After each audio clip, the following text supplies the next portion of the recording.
Good morning, John. Jenks, thanks for joining me on a special Canada Day episode of the Big O Podcast. How are you doing? That's right. It is Canada Day. That's How about right. that? I'm honored. I mean, not that I was your signature Canada Day featured guest, but we'll take it.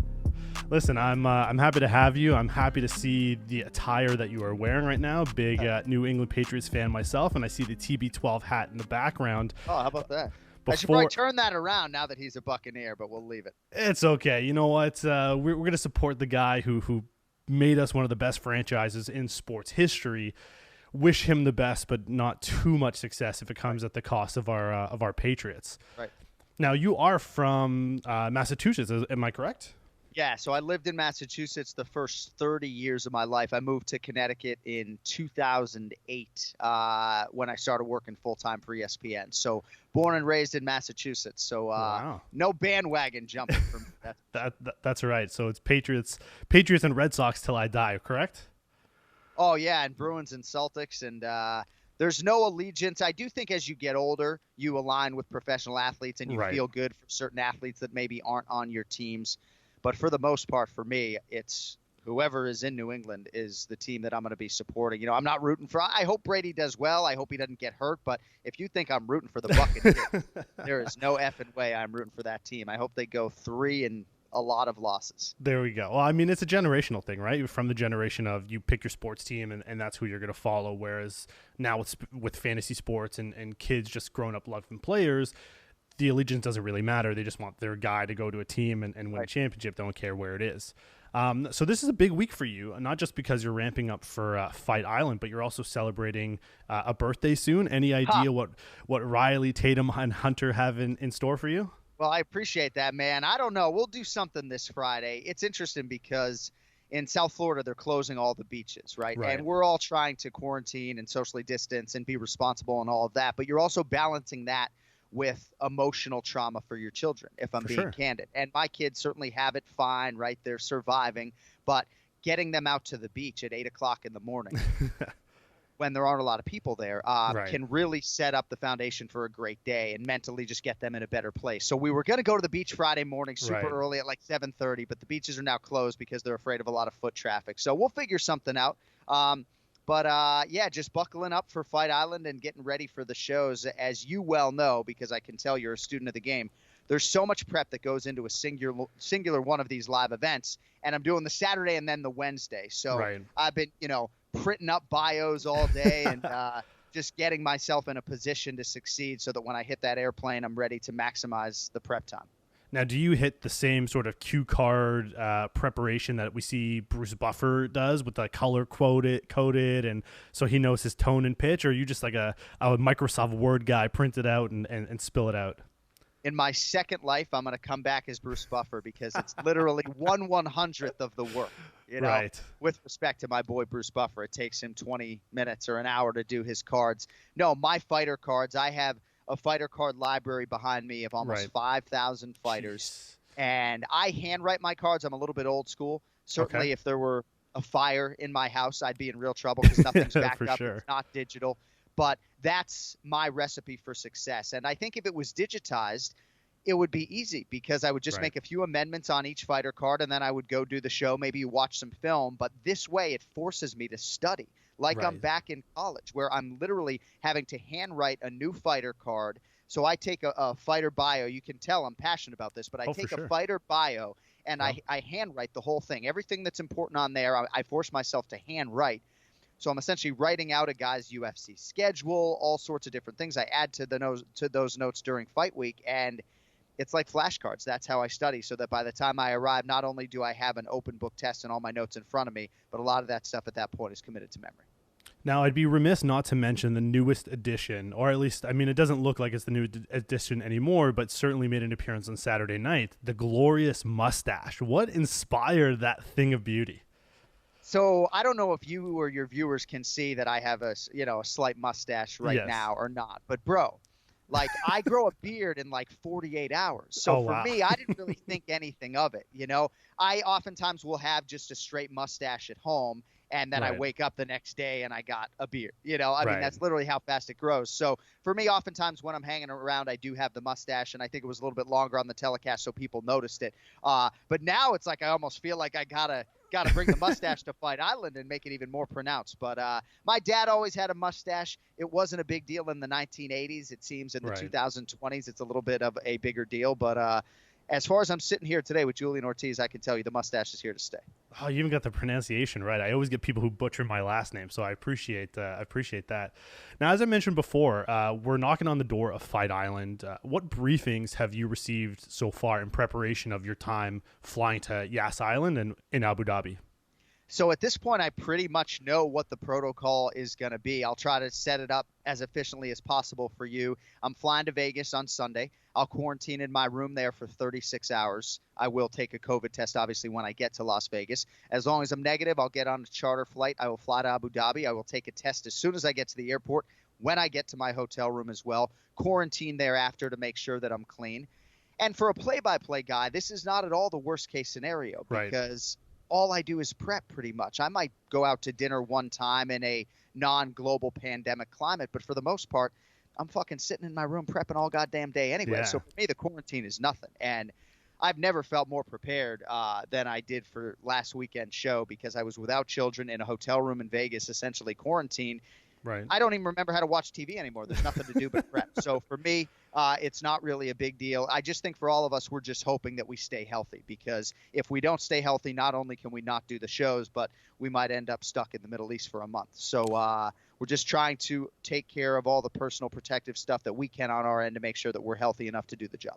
Right, and that was another thing I was going to ask you is, when fighters come to Vegas to fight at the Apex Performance Arena and they test positive, and we've seen cornermen or even fighters test positive, it's a little bit different when you're in your own country. But if you test positive and you're over there, like you said, up to a month, how are they going to be expected to stay there for all of that time?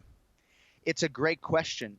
My good friend, my former jiu-jitsu coach, Pahumpa from American Top Team, tested positive, as MMA Junkie and others reported, and he was not able to corner Luis Pena, and now he's quarantined in Vegas for 14 days, and as long as he gets healthy, he'll fly to Abu Dhabi to corner Alexandre Pantoja. He'll miss Amanda Hebos's fight. But that's if he's healthy. So for me, I don't know if it'll be 14 days or 30 days, but I'd imagine if I go to Abu Dhabi and I am positive, I'm not just going to be having a red carpet rolled out for me to get back to the United States of America to go see my children. So that's sort of my informed speculation that there's going to be some sort of extended quarantine if any of us do test positive. The good news is that the UFC is the best in the business. And if you take that as somebody who gets a check from the promotion, so be it. But look at the execution so far, right? For sure. Everybody who gets on that charter, Julian, is going to be negative. So I'm pretty confident in the processes that have been laid out, and it's up to me to handle my own business at the Miami airport when I'm not being, taken care of by the UFC. Right. Well, we saw Dan Hooker return to New Zealand after his fight this past weekend against Dustin Poirier, and he has to self-quarantine for 14 days because of that international travel. As a parent yourself, being so close to your child, yet so far, not being able to hold them, kiss them, sort of at a distance, you're going to Fight Island for at least 2 weeks. And then you have to quarantine for another 2 weeks after that because you're making the international trip. How are you preparing yourself for that aspect of your work?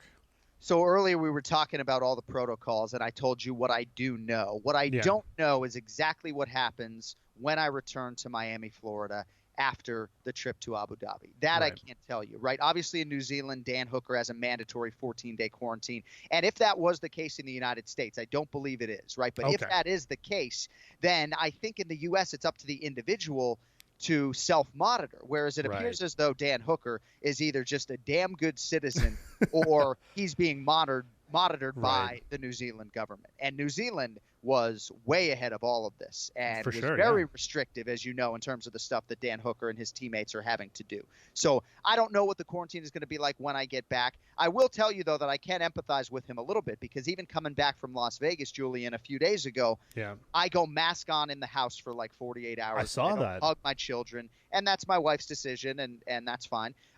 It's hard with my baby boy because he just can't deal with the mask and all of that. But after 48 hours, which probably sounds like an arbitrary number to some. As long as I'm not symptomatic, the mask comes off and I'm able to hug and kiss my children. So we deal with it a little bit, but I'm not 6 feet away. I'm actually under the same roof with my kids, right, which makes the transition back a little bit easier. But I feel for Dan. You're all fucking beat up and you can't see you hug your daughter. You know? For sure. I mean, and Canada has a very similar thing. Canada has a 2-week quarantine for any international flight. Anytime you're coming back to Canada, it's 2 weeks right now. So I'm assuming the U.S., especially a place like Florida, not to bash on Florida, but right. Easy target, Florida. Yeah. They just, I mean, Arizona, they just haven't had the best of luck. What they reopened early, and it's looking like it maybe was done in a little bit of haste. But that being said, listen, you'll follow whatever protocol it is. And I mean, I have 2 young girls as well, so I imagine just how hard it would be to not be able to hug and kiss them and be under the same roof. Going back to the fight card from this past weekend, I want to also bring up Mike Perry. Now, Mike Perry seemed to bring a very different approach to his fight against Mickey Gall by only having his girlfriend corner him. And after winning, alluded to some of the reasoning for not having coaches. He talked about them telling him something while he's there in the middle of the fight, and he doesn't really respond well to that. What are your thoughts on his performance for a guy who didn't have a professional team in his corner? Well, his performance was spectacular. I mean, there is certainly a fight IQ in there that he doesn't get a lot of credit for. I do think he's a better grappler than people want to give him credit for. He is an intelligent striker, even though he would prefer to brawl. He moves his feet well. He has power. He's been very competitive against guys in the top 15, Jeff Neal notwithstanding, but he went toe-to-toe with Vicente Luque in Uruguay in a fight that many people thought he won. So I have a lot of respect and belief in the athlete and the ability. And I do think he really downplayed the conditioning for everybody, right? Like, for sure. People, because this is a guy who's had some treacherous weight cuts, right? Because I've been there at times where he has had nothing in the fighter meeting. And even last December when he fought Jeff Neal, he just was bitter and sad in our fighter meeting. He didn't seem at all happy with his now ex-wife. And then juxtaposed against his demeanor and disposition this time around, kid was happier than ever, right? For sure, and was in tremendous shape, obviously, as you saw. Looked like he could have gone 5 rounds. So I'm really happy for Mike. I do think you will see him align with, if not a world-class camp, world-class coaches, right? For sure. That maybe will charge him 5% instead of 10, 15, or 20%, But I go way back with the guy. I've been there for most of his UFC career. I remember when I was voicing EA Sports UFC 3 in New York City, I ran into him on the subway, and we shared a moment then. So I really like the dude, and I'm happy for his success. And there's a whole Mickey Gall side to this because I think he's going to really have to regroup. But I'm happy for Platinum, and I think he's almost assuredly guaranteed himself a fight against either somebody in that top 15 or a big name that doesn't have a number. So I'm happy, and I hope he can continue to ascend. Another memorable moment from Mike Perry was that post-fight interview with you. Now, watching that live, it was a thing of beauty because it really was like multifaceted. He talked about, it almost looked like he was getting emotional at times when he talked sort of about his like finances and what he wants to do and the tax man. I mean, what's going through your mind as you began to talk to him and he started going into his financial situation, and then, obviously made for an entertaining clip, but he made some really good points that a lot of MMA fighters outside of maybe the top 5 moneymakers are truly facing when it comes to their careers or, as Dana White said, opportunities as a UFC fighter. So you got to be a good listener, especially when you're doing live TV. And oftentimes when I'm just calling a fight and my broadcast partners are talking, I have somebody in my ear. I have a promo card ready to go. And so I'm not always able to listen to Dom and Mike as to what they're saying, right? Because I have other things as I try to traffic cop the broadcast. But when I'm doing a post-fight interview, you have to listen. And my producers obviously laid out, which means they didn't say anything in my ear and they were letting it go. And I was just listening to the man. I mean, I'm just a fan of the guy. And I do think he makes a lot of salient points. When I was 20 years old, I didn't quite understand that if I received at the time $50 to write a story for the Metro West Daily News, that eventually I had to pay $17 of that back, Right. And I think a lot of us as young men had that realization. So I think he put it in a comedic way that was relatable.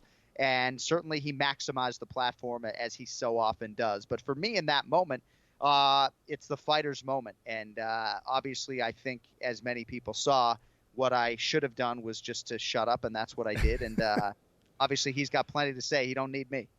Yeah, listen, Mike never shies away from a microphone. But you know what? Like I said, I thought he brought up a lot of good points, especially considering the climate that we're in right now, that the UFC is facing with their fighters like John Jones and Jorge Masvidal. I mean, even Conor McGregor. These guys sitting out because they're not getting paid what they believe is their worth. And as an MMA fan, I mean, that's hard to argue with. Those are, 5 of maybe the top 10 guys who could bring in a bunch of money. And to Mike's credit, he didn't say he wants to get paid like that. But you would have to think maybe as an organization who has done really well to promote their fighters, maybe to take a page out of maybe the NFL or the NBA that have started to put into place different things when new people come to the organization, new athletes come in, because they're only 18, 19, sometimes 20, 21, where they get to meet with financial advisors to really understand what's happening with their finances so they don't get put in a position like Mike Perry does and have to pay back all of this money because, as he said, he just wants to while out. Right. It's a tricky thing, and I think you hit on a lot of good points, and I do believe having some sort of financial advisor for these fighters would be a huge step in the right direction. I wonder if at the Athletes Summit, though, Julian, a few years ago, I'd imagine they had some financial people speaking to these athletes. But, having somebody that they can reach out directly to, especially when they're navigating some of those situations and not feel like they're having to give this FA 10% of everything that they work so hard for, in addition to giving a manager. And so I understand it's a tricky navigation, but I do think it's hard for a lot of us fans, even though you and I are probably from different generations, to realize that this sport really is still in its relative infancy. And there are a lot of athletes on this roster, maybe the bottom half of the roster, that are being paid more than what type of money they bring in the promotion. And maybe there's some athletes that are being paid less than their value to the promotion, right? So hopefully there's a middle ground there. But we're not at the NBA and NFL level yet, right? It's like I'm not getting paid like the lead guy for the NFL. You can be damn sure. You know what I mean? So I do believe there's a growth pattern, and I'm hopeful that, when we're talking in 2040, a guy like Dustin Poirier, right? Absolute minimum should be making $1 million to show, right? I think we can all agree on that in 2020, right? But that's just not a reality of our sport right now. But I do believe we will get there. And I don't know if that means that collectively the fighters need to unionize. I don't know what the best solution is. But I do know that we're moving in the right direction. And a lot of these guys, the top 50, are doing really well. Yeah. So, I mean, you alluded to Dustin Poirier, so I want to take it there next. What did you think of – what was the biggest takeaways from his matchup with Dan Hooker on Saturday night? Oh, man. So I love Hooker. I do believe that he has a championship ceiling. I think there was a lot of value for him in these 25 minutes, but I do think maybe he was biting off a little bit more than he could chew. As we mentioned in New Zealand, it was so restrictive for so long in terms of the training. He had an absolute war with Paul Felder in February and was even going to turn it around for May 16th, which seemed insane to a lot of people. When Dan Hooker lost to Edson Barboza, Julian, his coaches had to demand that he take 8 months off, and it was the best thing for him, right? I mean, look what he was able to do when he returned. So I felt like Hooker maybe was a little bit of a victim of a quick turn there. It was all heart from Dan Hooker over the final 10 minutes, right? He had nothing left, especially the last 7 minutes. It was just total exhaustion, all heart, just trying to survive. Poirier on the other side, I think he really stamped himself a Hall of Famer. I mean, this is a win that I think really bolsters an already unbelievable legacy when you look at 2 wins over Max Holloway and Gaethje and Eddie Alvarez and Anthony Pettis. I mean, just every big name that you would want is there. The winning percentage is there. Might be the best boxer in the UFC. This was a historic lightweight fight in terms of the output and the accuracy on both sides. But for Poirier to throw 300 or so strikes and land 76% of them, it was a total clinic. We could talk about all the 5 tools for Poirier if you want to do 5 minutes on his heart. Right? Because Dustin says, I want it more. And when you see him nearly concussed at the end of round 2 and then look like a guy who could go 10 5-minute rounds, it's like, you know what? Maybe he does want it more than everybody else, you know? And Hooker wants it as bad as anyone, right? Hooker's got that championship hunger, but Poirier is a truly special fighter. He's a Hall of Famer. And I just think history is going to look back pretty fondly on everything that Poirier has been able to accomplish. And this win is, one in a long line of Hall of Fame type wins for him. And when fighters come off, great matches like this, and they're already towards the top of the heap. The one thing that they always say is that they have options for their next opponent, and very much so Dustin falls into that category. Tony Ferguson, Conor McGregor. I mean, you could even make an argument after this performance that he could get the winner of Justin Khabib in September. Where do you think Dustin ends up? And outside of the four names that I brought up, who would be another person that you could throw in there that, you know, you might see Dustin fight before he gets his title shot again? Well, I don't think Nate Diaz would necessarily be willing to sign on the dotted line again because that fight went away. I mean, Dustin was legitimately injured, but Nate Diaz respects Poirier enough to fight him, right? That's the thing about guys like Nate Diaz is that you got to earn the opportunity to fight a guy like that. He wanted to fight Masvidal because he was all the rage at that moment, and he's a fighter's fighter and deserved it. So Nate Diaz would be the name that I would say. But the beauty of this thing for Dustin Poirier is that you had this hugely invasive hip surgery. They had to microfracture your femur. You took 9 months off. You come back. I know, it sounds just devastating. You come back. You win a 5-round fight against a guy ranked number 5. Now you can just sit around, wait for Khabib and Justin to finish their business in September or October. Khabib could have a rematch clause because he's 28-0 or whatever going into the fight. So it might be a while before he would get an undisputed lightweight championship fight. Didn't want to call out Tony Ferguson because he was on the wrong end of a brutal beating very recently. So I think, Dustin, you just sit back, you enjoy your daughter. Maybe you try to crank out a second kid, let the ducks fall where they may, and then you go from there. But all options are available to Dustin Poirier. But I really do think it's you can count on one hand the guy. Yeah. Short of a super fight, Julian, at welterweight that I'm not thinking about, it's probably going to be one of the names that we mentioned. So, I mean, perfect transition. You brought up Nate Diaz. So the next thing I want to talk about is this 209 area code tattoo. Now, once it was announced that Nate Diaz was going to be filling in for Rafael Dos Anjos against Conor McGregor at UFC 196, you said that you thought Conor was going to win, and you gave your reasonings as to why, but you also went one step further and said, if Diaz wins, you'll get a 209 area code tattooed on the inside part of your forearm. What made you so confident that Conor was going to get the job done? It wasn't that at all. It wasn't that there was confidence in Conor McGregor. It really is a byproduct of wanting to get a tattoo and never knowing what the hell to get. No, I mean, this is the true story. So, and you set it up pretty well, all things considered. But so Nick Diaz was a big impetus for me getting into mixed martial arts. When I started covering it, he was the guy that I told everybody to go watch if they wanted to get into the sport, right? So I've always just sort of related to the Diaz brothers, and I'm a numbers guy, and I liked their sort of 209 calling. So, yes, I thought it was a huge ask for Nate Diaz, who was seemingly partying in Cabo, to come to Vegas and fight Conor McGregor, who was in training camp, and beat him. And so before the podcast that day, I went down, I talked to my wife. I said, I think this would be a sort of good radio bit for the podcast to do this tattoo bet. And she was like, you're fucking crazy.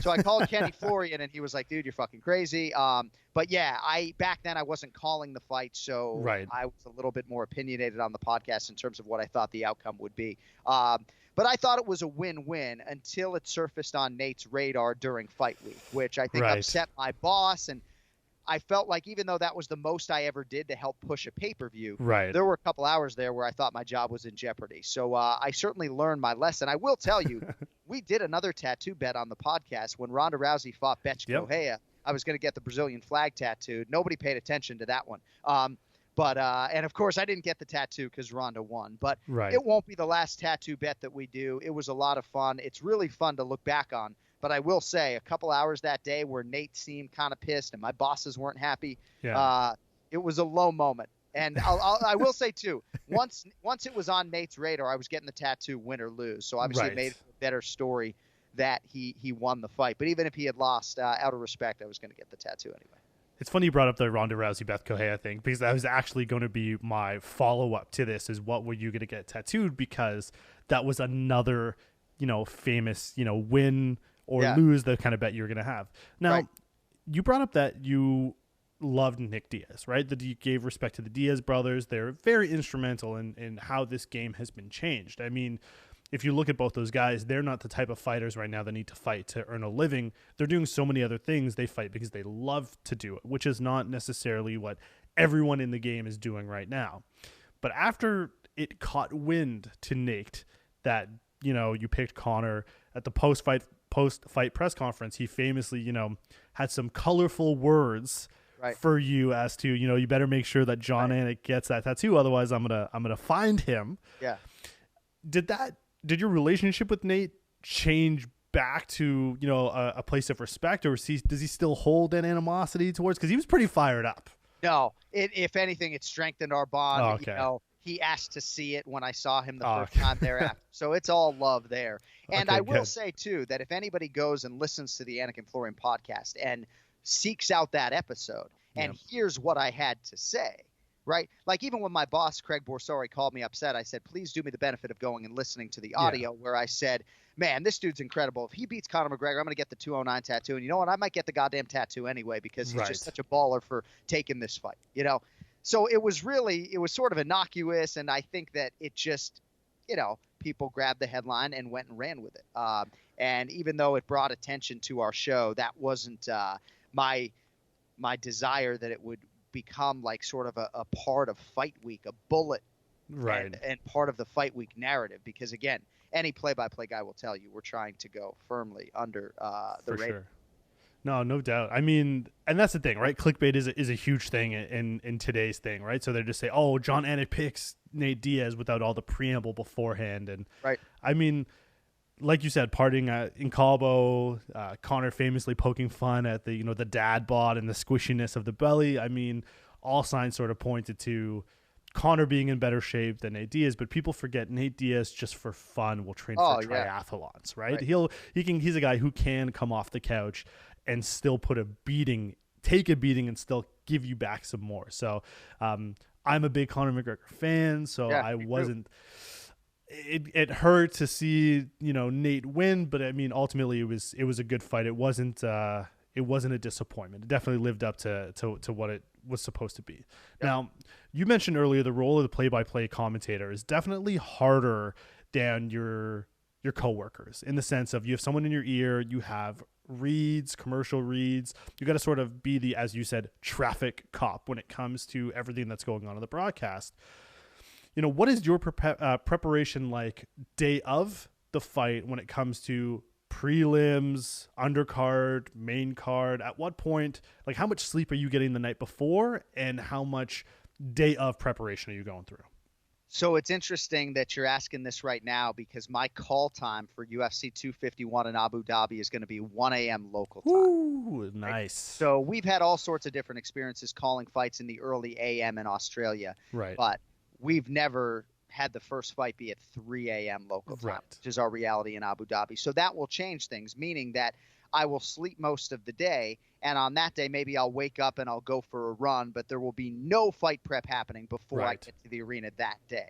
When I do a show on the east coast of the United States, or in Canada on the east side of that country, right, I don't go to the arena until 5 or 6 p.m. So even though from a show format standpoint all of my scripts have been sent, I have probably 6 hours if I want to watch more film or read more articles, and that's a tremendous luxury, but that's not always my reality. So most of the hay is in the barn by the time I wake up. I try to sleep at least 8 hours the night before the show. I always run 4 or 5 miles on fight day just to get my head in the right space, but it's an exhaustive process, and Brian Stan would always say it's an open book test, and then I would always counter that or support that argument by saying, if we had a power outage and the show got delayed 4 hours, we could make good use of that time.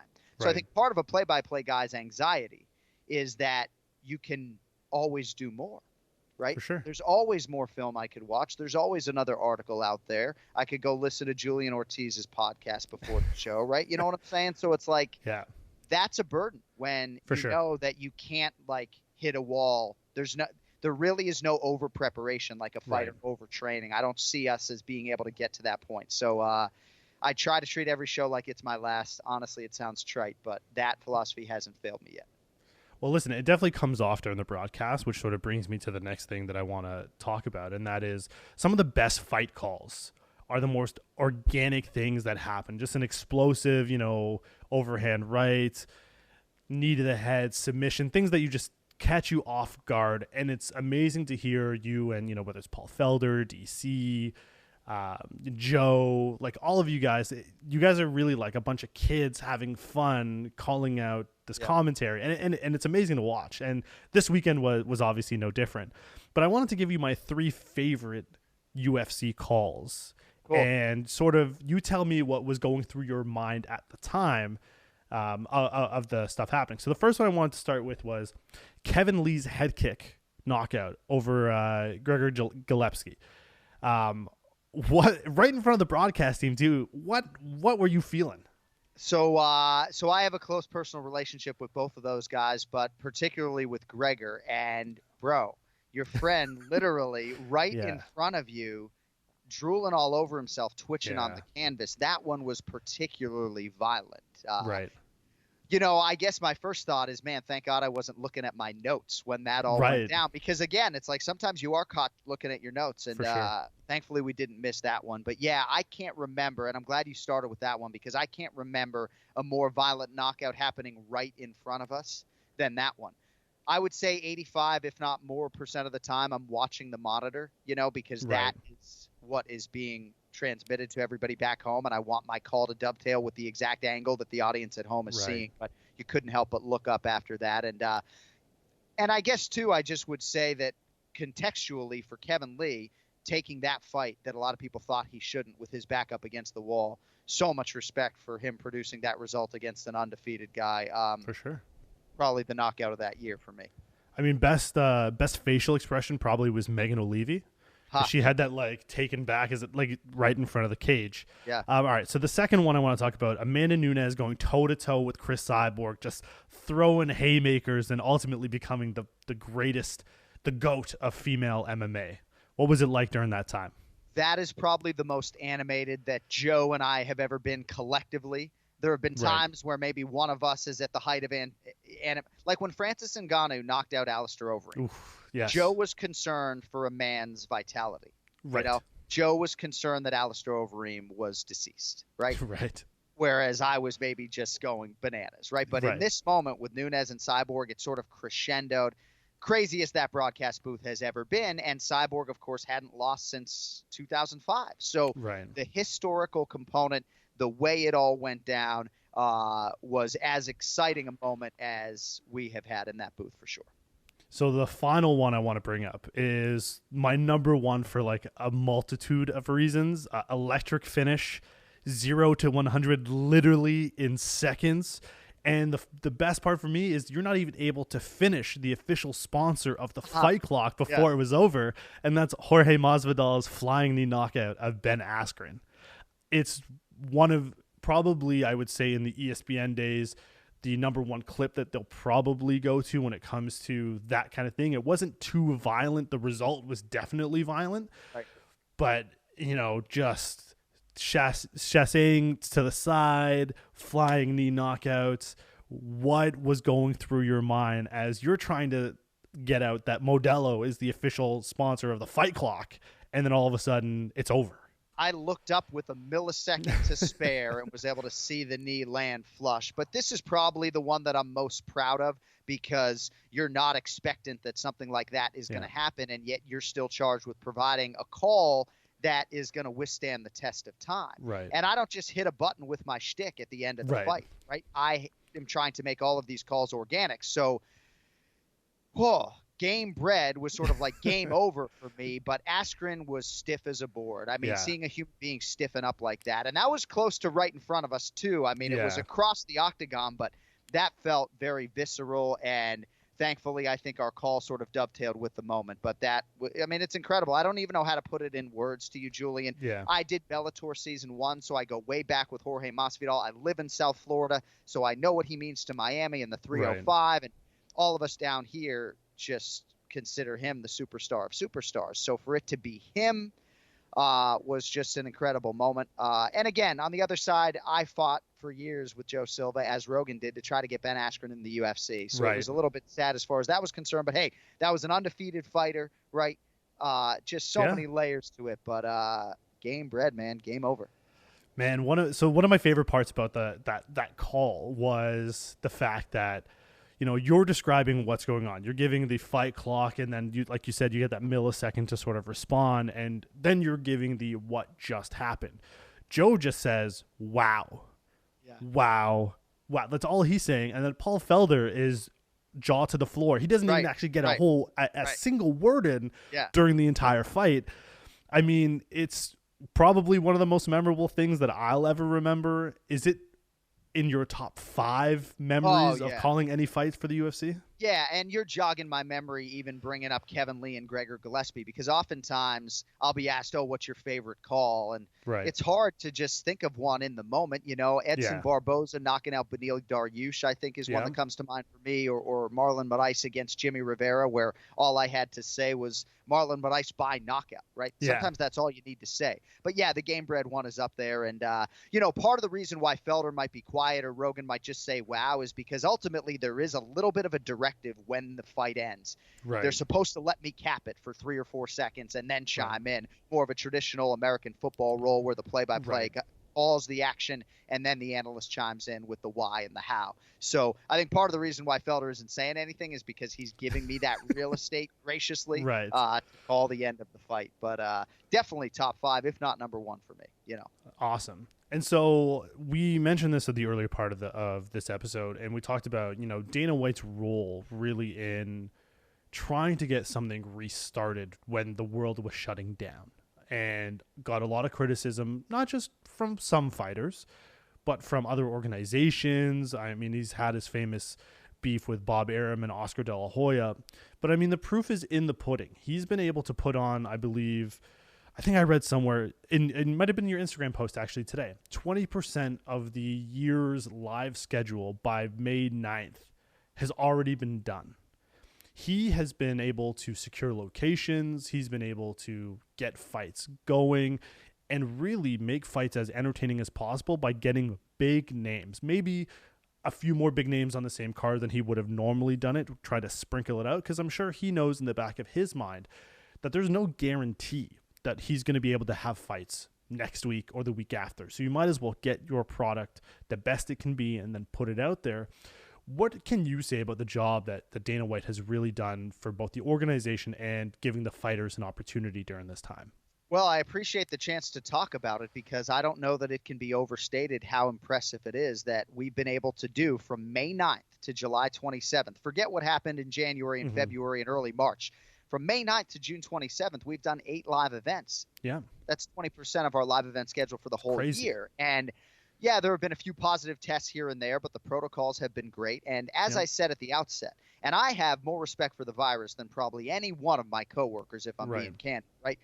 But I said at the outset that even though this is a climate unforeseen before, with this global pandemic, the UFC is a well-oiled machine that has to deal with something everywhere we go, whether we're going to Brazil at a time where it's not safe, or fighters are missing weight and we're losing our main event 3 hours before the fight, right? There are all sorts of different things, obstacles, challenges that the UFC has had to deal with over the years.